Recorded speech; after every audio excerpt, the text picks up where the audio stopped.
This is the bike that I've nicknamed the Lancer. It's a 1,000 watt, full suspension, fat tire bike, and you probably already knew that, but you probably didn't know that it was built to take a second battery.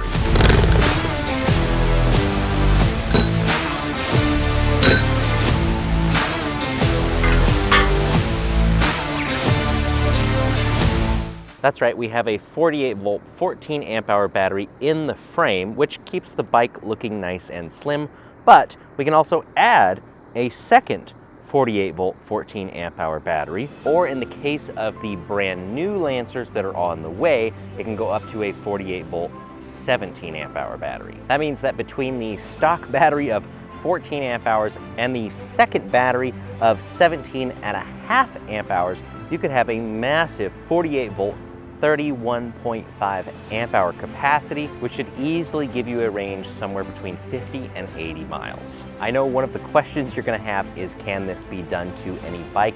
And the short answer is, it's a little more complicated on other bikes than this because the bike was designed for it and has a plug waiting for the second battery. There is a dual parallel battery connector that we used to sell on our website that's currently out of stock.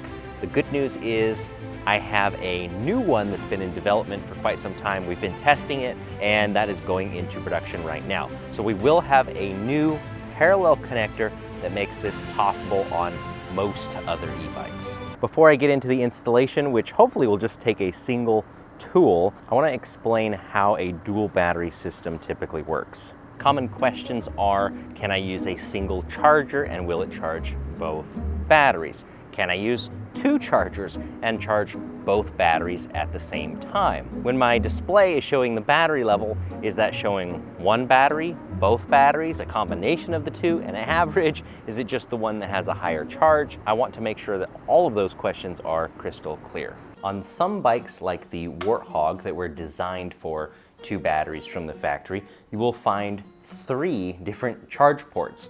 You actually have a charge port on the top battery, a charge port on the bottom battery, and then there is a third charge port here on the frame. So if you're using the charge port on either of the batteries, it's only charging the battery you're plugged into. So pay attention to that. You don't want to charge this one thinking you've charged them both and go on a ride and find out you only have half the capacity you thought. The port on the frame, however, charges both batteries simultaneously. The Lancer, however, does not have that separate charge port. This one that's on the frame right here is only for the internal battery, and then there's going to be a separate charge port on the second battery, which means you have 2 options. You can either use your charger to plug into one battery and then swap it to the other one, or if you get a second charger, you can plug into both batteries. Effectively, you're doubling your charging speed. Now, when it comes to voltage flow or current flow from one battery to another, that's where the circuits need to be made properly, because a standard parallel battery connection effectively wires 2 batteries so that they share the same voltage but are increased in capacity. So 2 batteries on this bike is going to remain 48 volts. We're not doubling our voltage, but we are doubling the capacity or the amp hours, which means we can go twice as far. So the bike's not gonna go any faster, it's not going to accelerate any quicker, it's not going to produce more watts, but it will go twice as far. The parallel circuit installed in the frame is a little bit smarter than just that because it doesn't allow the voltage to flow from this battery to this battery, and that is critical. If you have a standard parallel connection that doesn't have that type of circuit, what will happen is if this battery is fully charged and this one is, say, only half charged, and you plug them in at the same time, voltage is going to flow from this battery to this one very, very quickly until they equalize. That means a very, very high discharge rate from this battery, a very, very high charge rate to your second battery, which is not good for either of them. It could potentially kill both batteries. So we don't want that, and thankfully that's not something you even have to worry about. The circuit is built in, so that cannot happen. So because of that, when you turn on the display, what it's going to show you is the battery level of whichever battery has the higher charge level. Now, if they're equal, it should be pulling from both batteries evenly and draining them together at the same voltage. But if one battery is charged up to 100% and the other is at 50%, you're going to drain the 100% battery down to 50% until they're equal, and then from that point on, they're going to drain evenly. I think that explains the basics, so let's go ahead and put this thing on. Step number 1, remove the 3 screws on the frame.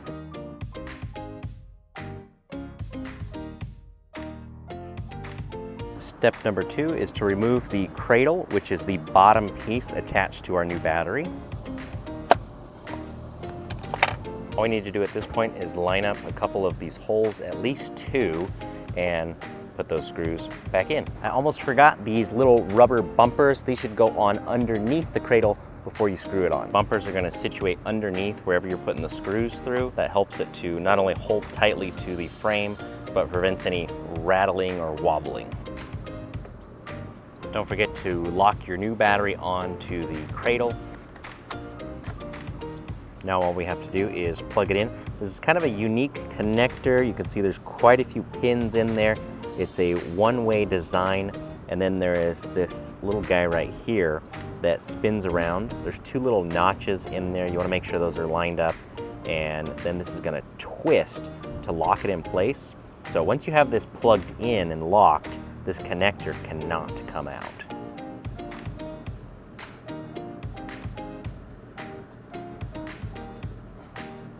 See, we can tug on that all we want, and it's not going to come unplugged. I'm going to add a zip tie right here just for good measure.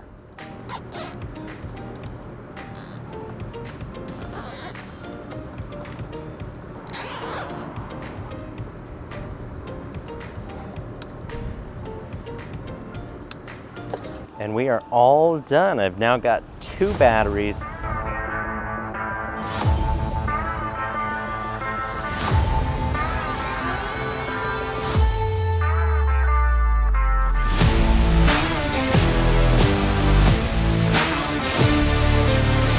Each one can be removed individually. That's one of the things I didn't answer earlier, is can you run on just one battery? And of course, yes, you can. And it doesn't matter which one. It can be the one inside the frame, it can be the one outside. And because this battery is so easy to remove, if I know I'm gonna go for a shorter ride, I want the bike to be a little bit lighter, more maneuverable, I can just run with the internal battery. And then if I know I'm gonna go on a longer ride, I want maximum range, wanna make sure I'm gonna make it to work and back or a long commute, that I can always put the second one on there whenever I need it. I do have a few of these batteries in stock right now. Be aware that the frame sizes, this internal triangle area, is a little bit different on the older bikes with the black and bright colors versus the new gray bikes. The gray bikes actually have a little bit more room, so they can use the larger up to 17.5 amp hour batteries. Whereas if you've got one of these older bikes, about a 14 amp hour is the largest that can fit into the frame. But again, I have a few of these in stock right now for immediate shipping, so if you've got one of these older bikes and you need a little bit more range, there's an option for you right now. I will also have the larger 17.5 amp hour batteries available for a pre-order starting today. Those are in stock overseas. We're having them shipped over as quickly as possible, so hopefully they catch up to the container of new Lancer bikes that are already on the way. Now that you have 2 batteries installed on your bike, it's probably twice as important to know how to maintain them. So if you haven't already, make sure to go check out this video on how to maintain lithium batteries for your electric bike.